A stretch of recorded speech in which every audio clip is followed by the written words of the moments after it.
Today on Rescue 911, a cornered cop. Drop the knife, Rich. Canine backup is called in. Could just tell this was not going to be a good situation. And man's best friend risks it all. Plus, a mechanic is crushed under a truck. You find a pulse, and I couldn't find any breath. I knew then that technically he was dead. Now the jaws of life are his only hope. Doesn't look real good here. On Rescue 911.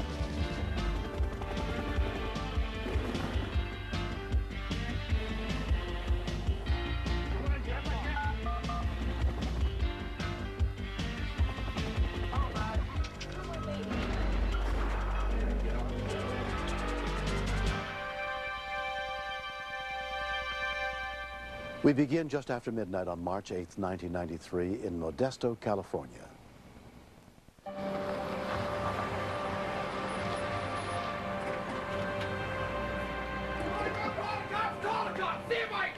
A woman had phoned stating that she was having a peace disturbance with her son and that he was possibly high on drugs and that he was acting violent. Modesto police officer Rick Popp was the first on the scene. Great. What do you want? I discovered that he was in an agitated state, was screaming at me to leave. At that time, I saw an elderly woman waving her arms, saying, come in, in a very nervous, frightened voice. Can I talk to you out here? He said, I'm not talking to you anymore. Attempted to close the door, and at that time, I took it upon myself to confront him. Get out! At first, I couldn't tell what he had in his hand. Get out of here! Then I realized that he had a knife. Drop the knife, Rich. Drop the knife, Rich. He said, get out of my house, get out of my house. Drop it. And then he bolted and ran.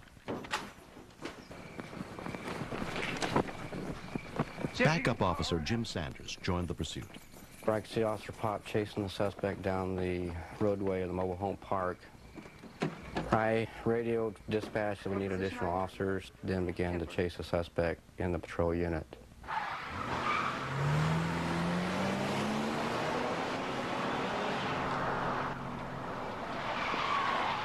He held the knife out in front of him, threatening me, and then he bolted back where he'd run from. As we were chasing him, I was becoming more concerned with the safety of anybody that he'd run across.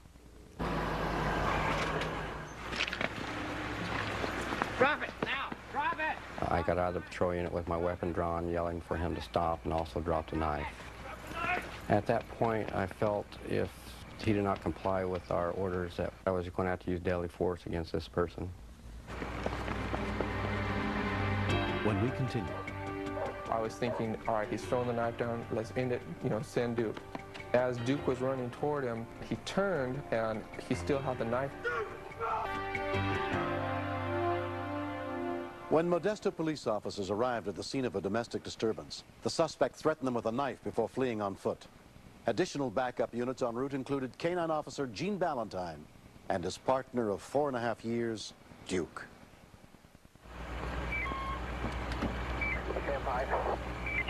All I knew was a guy was running, there was a knife involved, and I could hear a chase going on.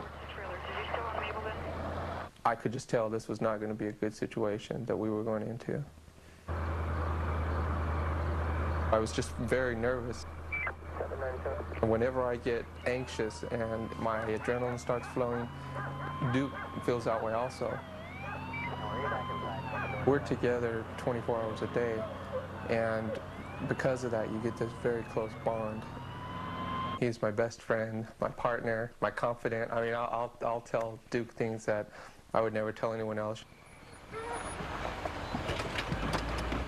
I'd heard over the radio that the suspect with a knife had gone back into his mobile home and that we might have a hostage situation. He has a knife in his hand, he's still inside the trailer. I don't know where he's at right now.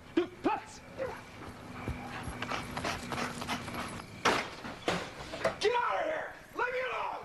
He was out of control. Come on! I was thinking, should I send Duke? Should I do it now? And I just knew the guy's got this knife. Let's hold off. Let's just wait.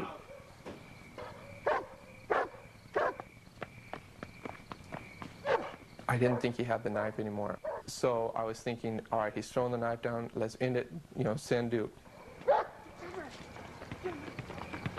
As Duke was running toward him, he turned and he still had the knife.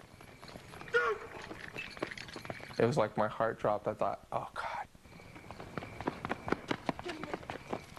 I called Duke off, and he stopped and turned around and laid down, which is what he was trained to do. I thought, we don't have a choice now because we've got his only exit blocked. It was a split-second decision on, do you use deadly force, do you shoot him, or do you send the dog?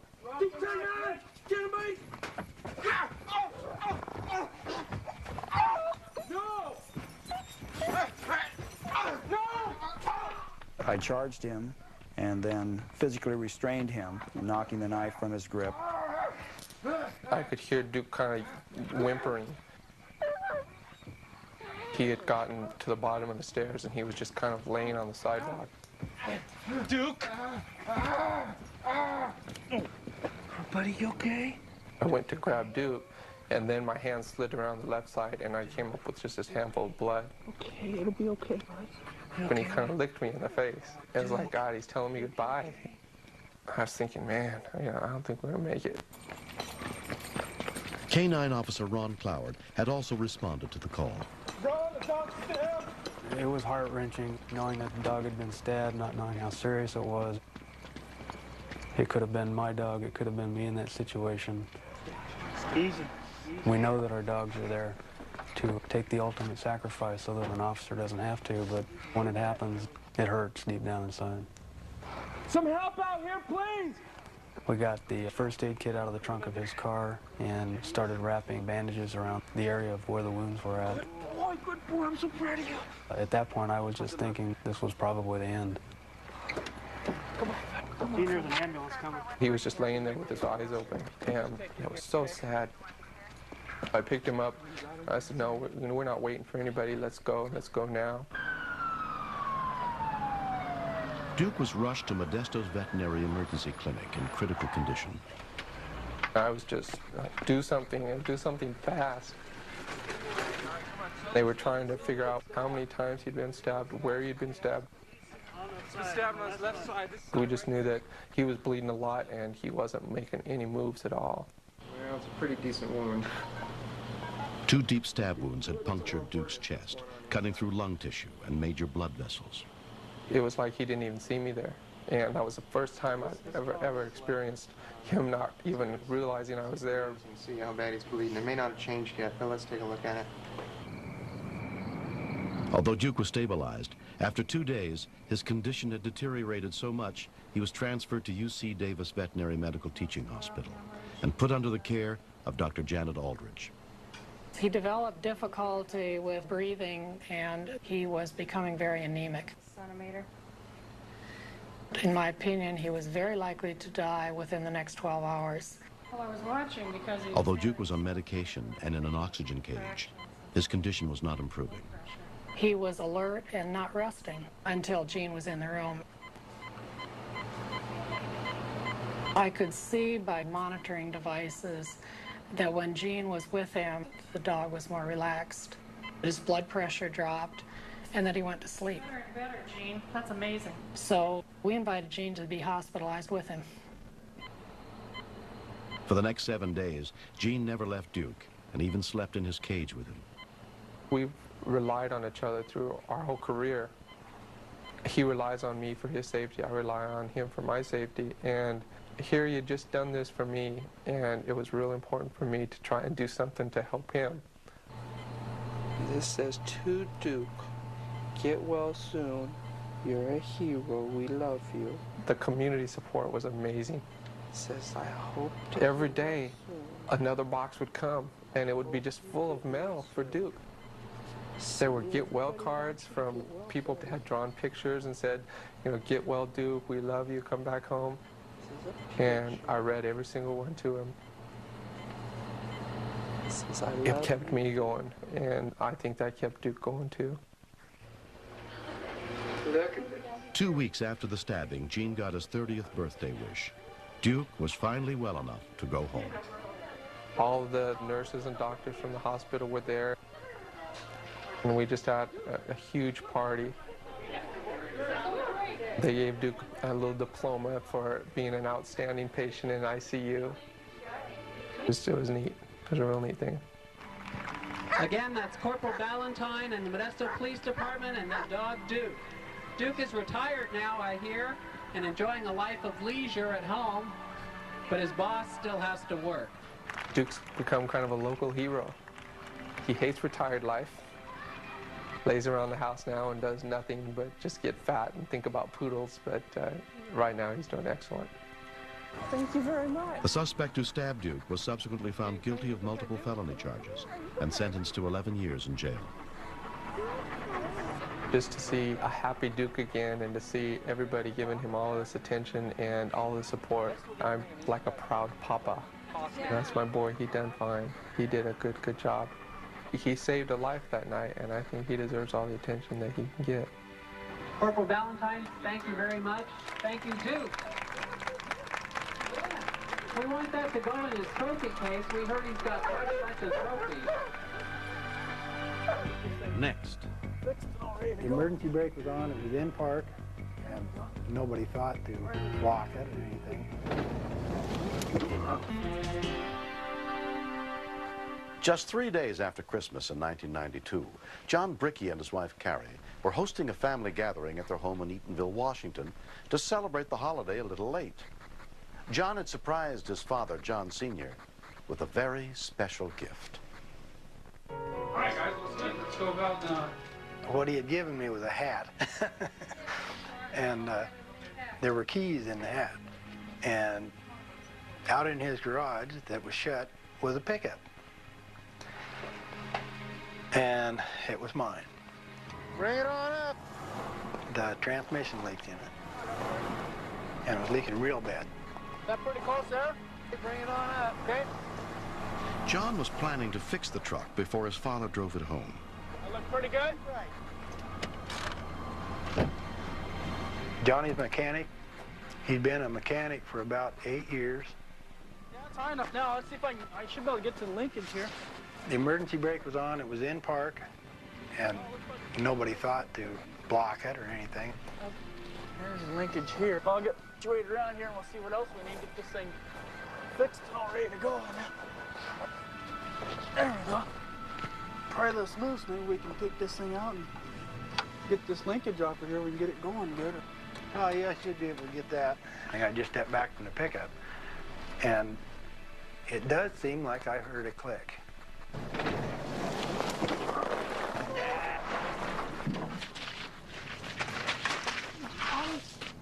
I could see that it was smashing. Johnny, I couldn't find a pulse, and I couldn't find any breath. I just lost it. John's wife, Carrie, was inside with his mother and younger sister. And he's like, John's stuck. And I was like, he's stuck? Well, okay. And I was thinking his foot was stuck. Let's see what's going on. And I just saw his feet were hanging out from under the truck. It was not a natural position for any human being. Oh, you gotta do it. You get an address. Johnny! John, what happened? I was sure he had broken his back, and I was like, oh my God, he's never going to walk again if he lives through this. Fire medical aid? Yes, we have a medical emergency. A truck rolled on top of my husband. Okay, is he still under the truck? Under the truck. He's stuck underneath it. It was up on jacks, and the jacks. Okay, what part of him is stuck underneath of it? His back. Lakewood Fire Dispatcher Patty Heimsness took the call. She sounded real calm. I didn't think it was a great big emergency because she was so calm. Okay, my partner's going to start help now. I'm going to stay on the line until we find out if he's conscious and breathing. Okay. No, he's not conscious. Okay, I need to know if he's breathing. You can do it. You can do it. I had to be strong enough to get the things done that had to be done to make sure we were giving John every possible chance he had. You can do it. They're on their way. I felt guilty as hell. Harry went and bought this pickup for me. My pickup. I thought, why did this happen? He's not breathing. He's not breathing. Okay, listen to me. Listen to me. When they said he didn't have a pulse and he wasn't breathing, I knew then that technically he was dead. I mean, that's my big brother out there. No heartbeat, not breathing. Pierce County volunteer firefighter Captain John Christian was paged from his home just up the street. Put my fingers right on his neck, and there was nothing. I kept feeling around. I thought, well, maybe I missed it. And there was nothing there. Then I got a little nervous, because there he was. There he was. You can't, you know, there's nothing I can do. We have help coming. Okay, we don't want you to get hurt too. I don't care how much adrenaline you got. It's hard to move a 4,000 or 5,000 pound truck by hand. It was everything flashed in front of me that, no, this isn't happening. Johnny shouldn't be underneath this pickup because he knows he should have had it blocked, and he didn't have it blocked. Within 3 minutes of the call, rescue units arrived with the jaws of life. Okay, go, coming up, up. Mark. Okay, it's all good. That's good. When rescuers finally freed John, he'd been pinned under the pickup for more than 6 minutes. I don't have any respirations either. I remember looking at his face, and it was just completely purple, and looking at him knowing this is not my husband and he's dead, and that, gosh, we haven't had kids, and so I can't tell a kid about how neat he was. No one's gonna know that. We know a downtime. Battalion Chief Larry Spawn was among those treating John. Clear. Let's check him. I don't got anything. Check the pulse. Basically, this person is dead. They're not breathing, and their heart's not beating, so they're clinically dead. I'm thinking that I have to turn around and tell the family that, you know, it doesn't look real good here. That's scary to me. At one point, I thought, if he's going to be in severe pain forever, if he wakes up, don't make him wake up. Stop the pressions. Knowing that he wouldn't love life. I don't got anything. Check the pulse. No pulse. I knew, just looking at this person that was dead, that he should stay that way rather than have people take care of him for the rest of his life, because he would be miserable, even though he'd try to fake it maybe. But I knew that he and I would both know that he was miserable, because he would share that with me. I think I feel a heart. I've got a pulse. Pulse? I think I've got a pulse. What do you got? Clear. We got something. One more time. One more time. It seemed like they had just started CPR to me when he said, I got a pulse. Like he didn't believe it himself. 24-year-old John Brickey was admitted to Madigan Army Medical Center in a deep coma. Stable right now. I started going through things like, is he going to remember us? Because I knew that he had not had blood circulating through his body, so I didn't know if he was going to have brain damage. Okay. Okay. All right, thanks. Well, you're looking better than earlier. I was just talking to him because I heard somewhere where if you talk to people and encourage them, it helps them get better faster. I'll keep you okay. I'm taking care of you. Hang in there, John. And I noticed the monitor, every time I would talk to him, his heart rate would go up. Let go now. I'm wearing your wedding ring.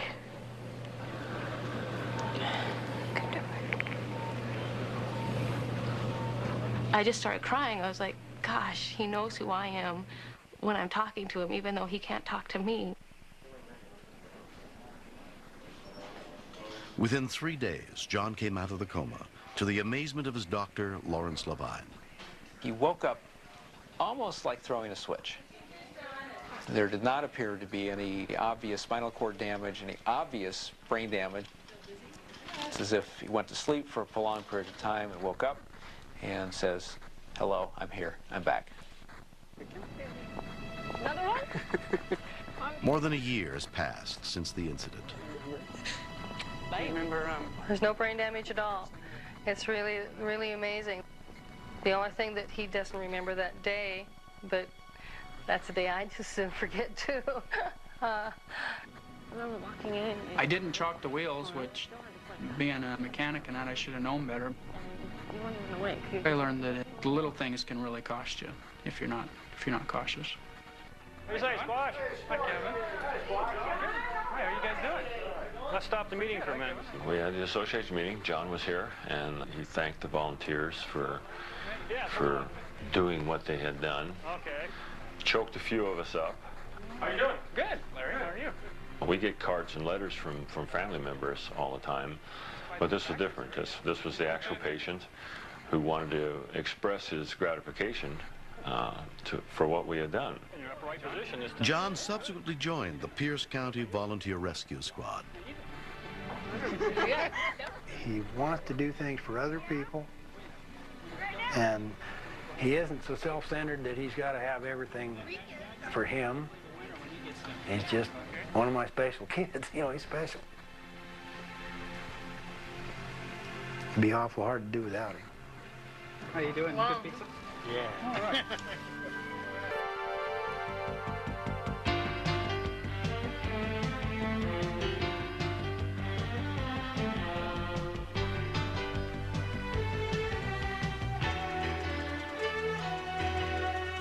Mr. Shapiro, step out of the car, please.